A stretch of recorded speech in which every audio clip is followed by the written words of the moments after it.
অনেকগুলো রং থাকলে যেরকম আমরা খুব কালারফুল হয়ে উঠি, রঙিন হয়ে উঠি, বসন্তে যেরকম আজকে এই যে মঞ্চটা কিন্তু খুব বসন্ত উৎসব, শ্যামল স্যার উনি দারুণ বলেছিলেন যে একদম বসন্ত উৎসব মনে হচ্ছে। আসলে কবি সুভাষ মুখোপাধ্যায় তো বলেই গেছেন, ফুল ফুটুক আর না ফুটুক আজ বসন্ত। আসলে আমাদের হৃদয়ে সব সময় রং রাখো, ফুল রাখো, আনন্দ রাখো, আর খুব ভালো মানুষ হও।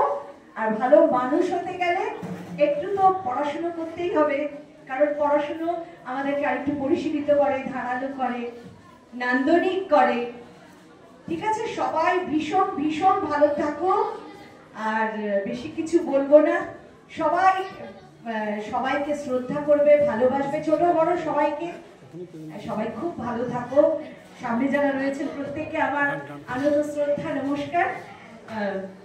প্রেমানন্দ দাকে